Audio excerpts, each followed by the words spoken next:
কখনো ভেবে দেখেছেন বাংলার ইতিহাসেও এমন একজন সম্রাট ছিলেন যার ভয়ে একসময় কাঁপত প্রায় গোটা ভারত?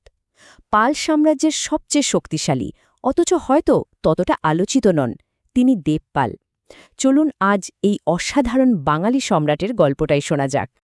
কিন্তু প্রশ্নটা হলো, কিভাবে? বাংলার একজন রাজা, আর তিনি কিনা প্রায় পুরো উত্তর ভারতের অধীশ্বর হয়ে বসলেন। চলুন এই আলোচনায় আমরা সেই অবিশ্বাস্য জার্নিটাই খুঁজে বের করি। একবার খালি ম্যাপটার দিকে তাকিয়ে ভাবুন তো, দেবপালের সময়ে পাল সাম্রাজ্য ঠিক কতটা বিশাল ছিল। উত্তরে হিমালয় থেকে একেবারে দক্ষিণে বিন্ধ্য পর্বতমালা, এই গোটা এলাকাটা শাসন করা হতো বাংলা থেকে। নিঃসন্দেহে এটাই ছিল পাল শক্তির স্বর্ণযুগ। আচ্ছা, দেবপালের উত্থান বুঝতে হলে আমাদের কিন্তু একটু পিছিয়ে যেতে হবে। পাল বংশ আসার আগে বাংলার অবস্থাটা ঠিক কেমন ছিল? এক কথায় বলতে গেলে ভয়াবহ অরাজকতা। দেখুন, পালদের আসার ঠিক আগে বাংলা জুড়ে চলছিল মাৎস্যন্যায়, একদম আক্ষরিক অর্থে। বড় মাছ যেমন ছোট মাছকে গিলে খায়, ঠিক তেমন অবস্থা। শক্তিশালীরা দুর্বলদের উপর যা খুশি অত্যাচার করত। তো এই চরম বিশৃঙ্খলা শেষ করার জন্যই বাংলার মানুষ মিলে গোপালকে রাজা হিসেবে বেছে নেয়, আর তিনি পাল বংশের প্রতিষ্ঠা করেন। তো এই ভয়ঙ্কর অরাজকতা শেষ করে যে সাম্রাজ্যের জন্ম হল, দেবপাল ছিলেন তারই সন্তান। তাকে কিন্তু একদম শূন্য থেকে শুরু করতে হয়নি। তিনি এমন এক শক্তিশালী রাজবংশে জন্মেছিলেন যা তার আসার আগে উত্তর ভারতে নিজের প্রভাব তৈরি করে ফেলেছিল। আর বংশের কথা যদি বলি, সে তো এক কথায় অসাধারণ। পিতামহ গোপাল, যিনি অরাজকতা থামিয়ে সাম্রাজ্যের ভিত গড়েছিলেন, তার ছেলে অর্থাৎ দেবপালের বাবা ধর্মপাল সেই সাম্রাজ্যকে এক অন্য উচ্চতায় নিয়ে যান, আর তারই যোগ্য পুত্র হিসেবে সিংহাসনে বসেন দেবপাল। আর ঠিক এই জন্যেই ইতিহাস তাকে মনে রেখেছে যোগ্য পিতার যোগ্য পুত্র হিসেবে। ভাবুন একবার, ধর্মপালের মতো এমন একজন শক্তিশালী সম্রাটের পর সিংহাসনে বসা, চাপটা কী পরিমাণ ছিল! শুধু সাম্রাজ্য টিকিয়ে রাখাই নয়, তাকে আরও বড় করার একটা বিশাল দায়িত্ব ছিল তার কাঁধে। কিন্তু দেবপাল, তিনি শুধু সেই প্রত্যাশা পূরণই করেননি, বরং তাকেও ছাড়িয়ে গিয়েছিলেন। তো চলুন এবার সরাসরি ঢুকে পড়া যাক তার সেই অবিশ্বাস্য সামরিক অভিযানের গল্পে, যা দিয়ে তিনি প্রায় গোটা ভারতবর্ষকে নিজের শাসনের আওতায় এনেছিলেন। তবে একটা জিনিস কিন্তু পরিষ্কার করে নেওয়া ভালো, দেবপালের যুদ্ধগুলো কোনো ছোটখাটো রাজার বিরুদ্ধে ছিল না। তার প্রতিদ্বন্দ্বীরা ছিলেন সেই সময়ের ভারতের সুপার পাওয়ার, যেমন গুর্জর প্রতিহার বা রাষ্ট্রকূটরা। এই সময়ের রাজনৈতিক পরিস্থিতিটা ছিল বেশ ইন্টারেস্টিং। একদিকে পূর্ব ভারতের বাঘ দেবপালের পাল সাম্রাজ্য, আর অন্যদিকে উত্তর আর পশ্চিমের সুপার পাওয়ার মিহির ভোজের গুর্জর প্রতিহার সাম্রাজ্য।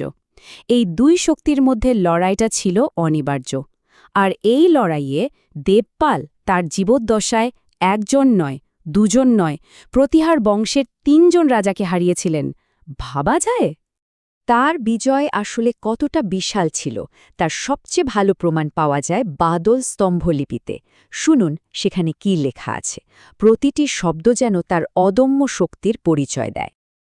একবার শুধু তার বিজয়ের তালিকাটা দেখুন। গুর্জর প্রতিহার, হুন, উৎকল, দ্রাবিড়, কম্বোজ, এমনকি আসাম পর্যন্ত ভারতের প্রায় প্রতিটা কোণায় তার সেনাবাহিনী পৌঁছে গিয়েছিল আর জয় ছিনিয়ে এনেছিল।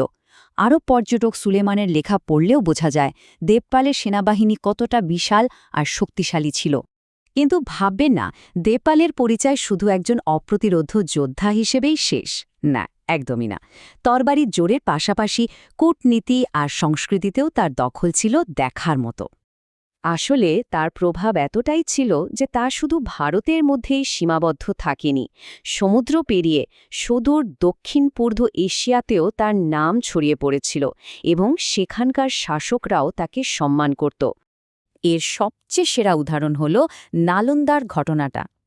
সুমাত্রা আর জাবার শৈলেন্দ্র বংশের রাজা বালপুত্রদেব নালন্দা বিশ্ববিদ্যালয়ে তার দেশের ভিক্ষুকদের জন্য একটা মঠ বানাতে চেয়েছিলেন। তিনি দেবপালের কাছে দূত পাঠালেন। দেবপাল কি করলেন? তিনি শুধু অনুমতিই দিলেন না, ওই মঠের খরচ চালানোর জন্য ৫টা গ্রাম দান করে দিলেন। এটা তার আন্তর্জাতিক প্রভাব আর উদারতার একটা বিরাট প্রমাণ। দেবপালের মতো শাসকদের সমর্থনে নালন্দা, বিক্রমশিলা আর সোমপুর মহাবিহারের মতো শিক্ষাকেন্দ্রগুলো তখন বিশ্বজুড়ে বিখ্যাত হয়ে উঠেছিল। এই যে ধ্বংসাবশেষগুলো দেখছেন, এগুলো সেই সোনালী সময়েরই সাক্ষী। এমনকি বীরদেব নামে একজন বিখ্যাত পণ্ডিতকে তিনি নালন্দা মহাবিহারের প্রধান হিসেবেও নিযুক্ত করেছিলেন। প্রায় ৪০ বছরের একটা লম্বা শাসনকাল। এই সময়ে দেবপাল যে সাম্রাজ্য আর উত্তরাধিকার রেখে গিয়েছিলেন তা বাংলার ইতিহাসে সত্যিই এক সোনালী অধ্যায়। এখানে একটা বেশ মজার ব্যাপার আছে। তার সময়কার মুদ্রাগুলো যদি দেখেন, সেখানে তাকে শুধু শক্তিশালী শাসকই বলা হয়নি, বলা হয়েছে শ্রীমান হর্ষবান, মানে সুদর্শন যুবক। বোঝাই যাচ্ছে তার ব্যক্তিত্বটাও বেশ আকর্ষণীয় ছিল। ভাবতে অবাক লাগে, তাই না? তার প্রভাব এতটাই গভীর যে ১০০০ বছর পরেও আমরা তাকে ভুলিনি। এমনকি আজকের দিনেও বিখ্যাত video game Age of Empires 2তে তার বিজয় অভিযান নিয়ে একটা আস্ত ক্যাম্পেইন রয়েছে। আর শেষে তার ক্ষমতাকে যদি একটা কথায় বুঝতে চান, তাহলে তার আনুষ্ঠানিক উপাধিটাই যথেষ্ট।